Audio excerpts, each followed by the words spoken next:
Hello classmates, my name is Justin Berggren. I'm a certified flight instructor in Nevada, and I'm finishing my Master of Aeronautical Science to further my aviation education and career.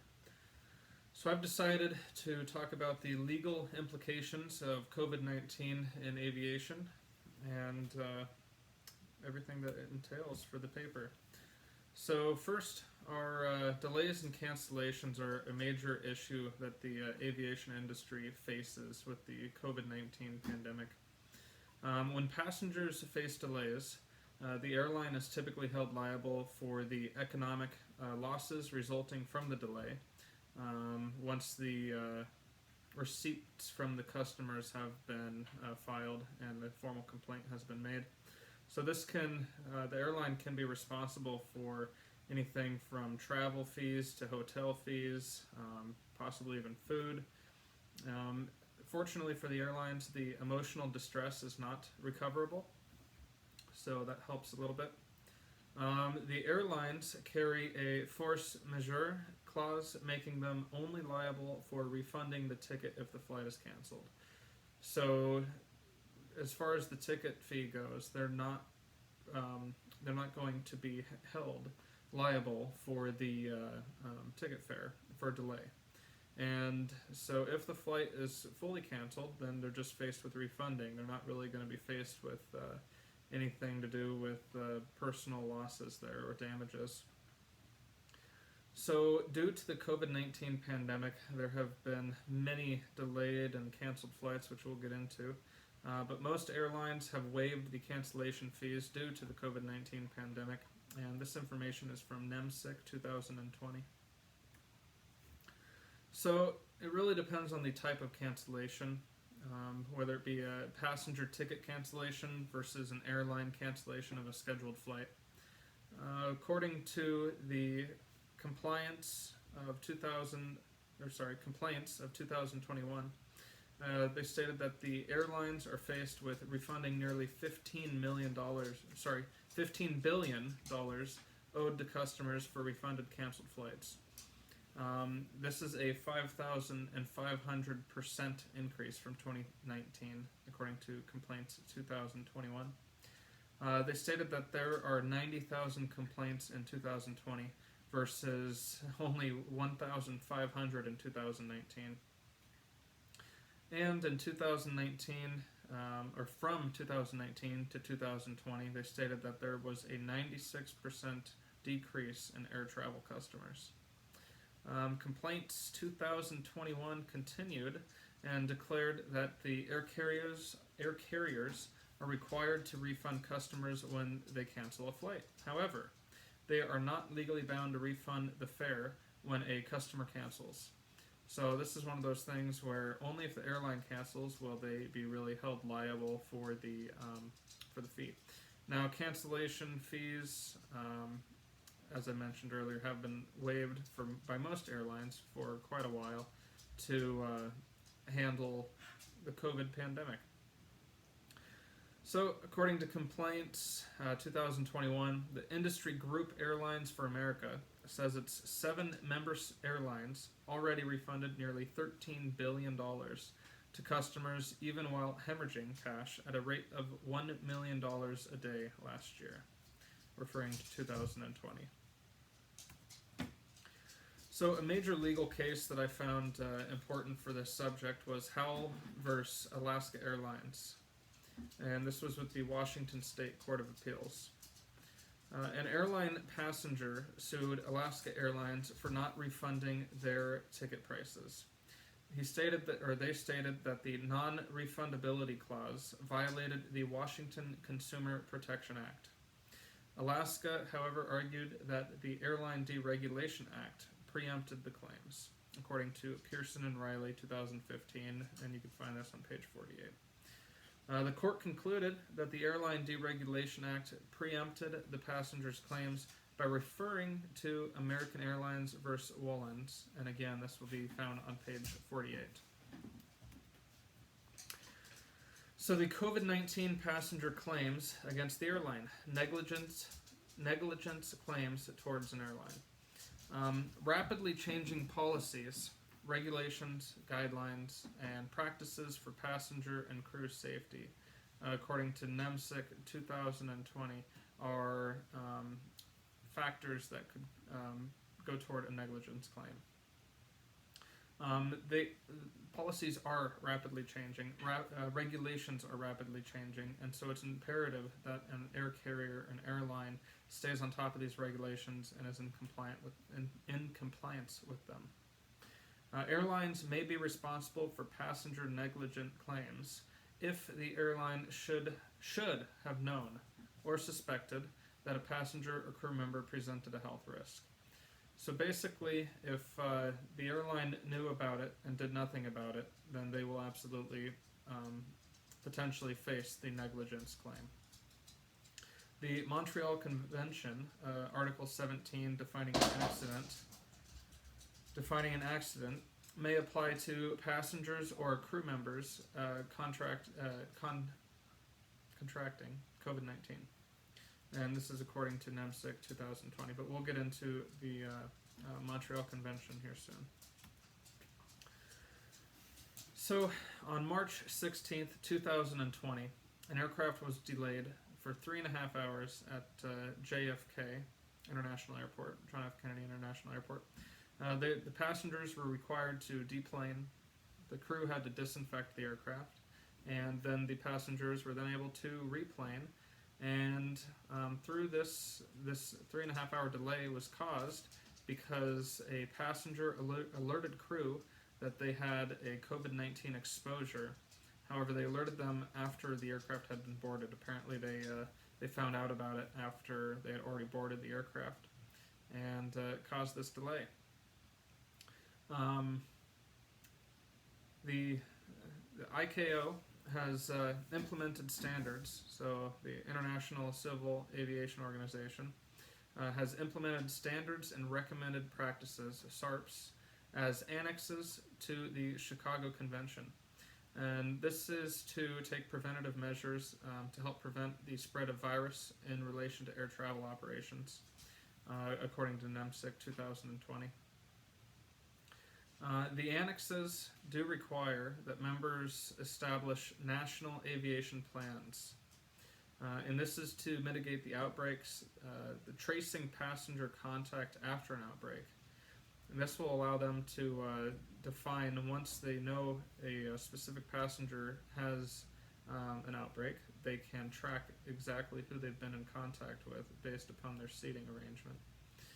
They can handle infected passengers as well as the aircraft cleaning. And these are all factors that NEMSIC 2020 explained had to be considered and maintained and conducted by the airline or air carrier. So U.S. regulations concerning the COVID-19 passenger claims. 14 Code of Federal Regulations, Part 70 and 71, handle the control of communicable disease. They work to prevent the introduction, transmission, and spread of communicable disease from foreign countries into the U.S. And this is from NEMSIC 2020. In addition to decreasing the transmission from a foreign country into the United States, they also are in charge of, or it is also in charge of, limiting the transmission between the United States. So in 2017, they updated the CFR and found that there is now created a monetary sanction for non-compliance. So airlines or air carriers or operators can now get fined for not being in compliance with the Part 70 and Part 71. As part of this, the FAA found that crew members must self-monitor for COVID-19 symptoms, and they must take their temperature twice daily during a layover. And this is in a preventative effort to ensure that the widespread will stop and the exposure will be limited. So potential passenger claims for the COVID-19. Passengers disregarding illness place a greater risk on crew members and other passengers, obviously, from NEMSIC 2020. And it becomes difficult as an air carrier to limit the exposure to these passengers. Now, I've noticed with most international travel, you're required to get a negative COVID test before conducting that travel. However, that hasn't really been adopted state to state yet.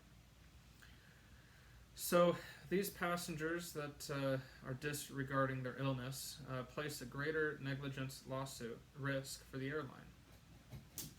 Passengers who claim that they have contracted COVID-19 during the flight, or even emotional distress from alleged exposure to COVID-19 during the flight, must establish a breach of duty that caused the injury or damages, so to speak.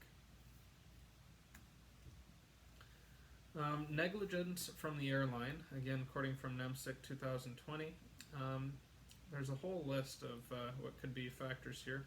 Inadvertently permitting a sick passenger to board the aircraft could be considered negligence on the side of the air carrier or airline. Failure to quarantine or isolate passengers with symptoms would be an additional one. Let's see. Crew members on board who becomes ill during flight. This is a mandatory report, and this is something that can be quite severe if a crew member does get sick or ill during the flight. Failure to properly ventilate and equip the aircraft to prevent the spread of COVID-19 is an additional negligence action on the airline. Failure to notify the appropriate medical authorities of a symptomatic passenger and wait for the assistance at the destination. They're not allowed to just deplane the aircraft. They need to actually wait for medical attention, wait for the proper authorities to show up and handle the situation. Failure to follow applicable guidance and regulations, just like usual, but especially with the COVID-19 relief effort.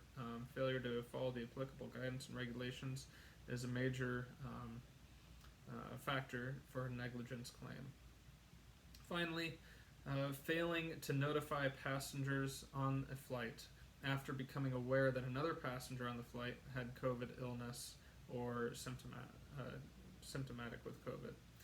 And so these are all factors that could place the airline liable for negligence. So there are some defenses to these.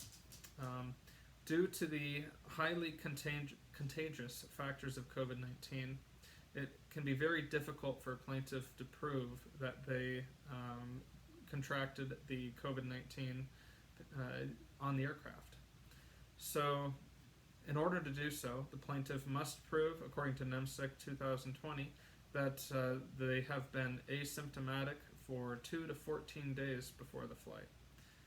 They absolutely must have not gotten it before the flight or after the flight. On the hotel, on the Uber or transportation, whatever the case may be, it must have been, even not in the airport, it had to have been on the flight for the air carrier or the airline to be negligent here or for liability.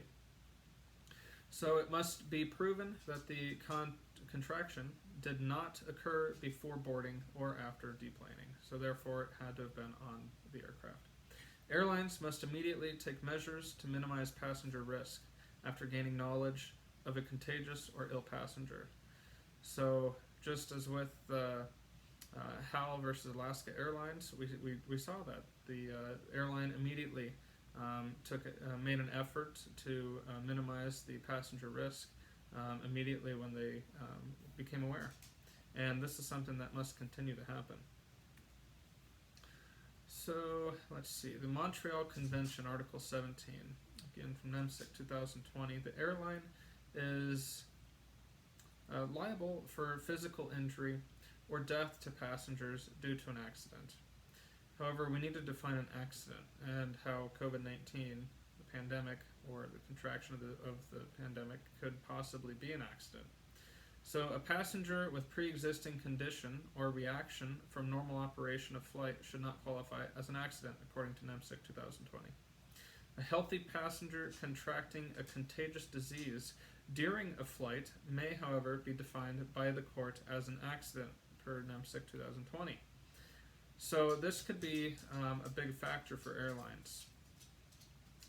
However, they must have contracted COVID-19 on the flight or during the flight while they were on the aircraft. So again, reiterating this, in the airport doesn't qualify, doesn't count. So if the passenger can prove that the accident occurred, the contraction occurred on the airline or on the aircraft, then the airline is held liable or may be held liable for the damages.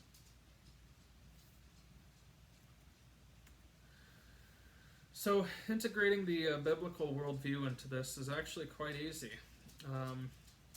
The Lord serves us and is continuing to help us through this global pandemic. Isaiah 41:10 says, proclaims, "So do not fear, for I am with you. Do not be dismayed, for I am your God. I will strengthen you and help you. I will uphold you with my righteous right hand." It's important to remember that we're not in this alone. We're in this literally together as a globe. This is a global pandemic, and we are not just a nation, but we are nations working together to fight this and overcome. And through the vision of the Lord, we'll be able to do so. In addition, and this is the New International Version of 2011.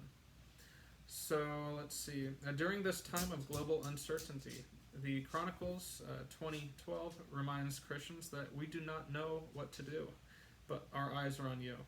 So we are seeking guidance from the Lord for health and safety through these times. Finally, one that really speaks to me is 1 Peter 4:8, which proclaims that above all, keep loving one another earnestly, since love covers a multitude of sins. And I think this is the most important, because serving others and working to treat others with respect and how we'd like to be treated, and going above and beyond to not be selfish but to help others. I really think that speaks in multitude, obviously, because we are working to become a better world. We're working to become better humanity, and this can only be done by caring for others. So moving forward, I think minimizing liability as an air carrier or an airline is critical. To minimize the liability, air carriers must continue to follow the ICAO safety and health considerations regarding COVID. As we see with the various states, stages are being lifted, and then they're implemented again, and it's just critical that we remain strong and keep fighting this to minimize the amount of legal processes that can happen against the airlines. Passengers with possible symptoms must be identified and denied entry to the aircraft. This could definitely raise a little bit of controversy. However, I think this is essential, because when you're traveling internationally, you're required to fill out a COVID-19 form and a negative COVID test. However, going state to state, this is not a requirement. And so maybe if we were to do that, we would be able to minimize the spread quite a bit more. So executing immediate corrective action once air carriers become aware of the possibly ill passenger is an additional action that must be maintained to minimize the liability of the air carrier. Customers must follow quarantine requirements before conducting air travel. And I talked about this just a second ago. I think a negative COVID test before being permitted to be on the aircraft could be a major benefit to prevent the spread, to ensure that no one on the aircraft is affected, and that's going to therefore greatly reduce the lawsuits that would be going toward the airlines. And finally, implementing more strenuous questionnaires regarding the quarantine or requiring the negative COVID test, I think, is going to be a major benefit. So thank you for listening. I really appreciate it. And I think through this we'll be able to get to the other end and hopefully start recovering the world together. Thank you.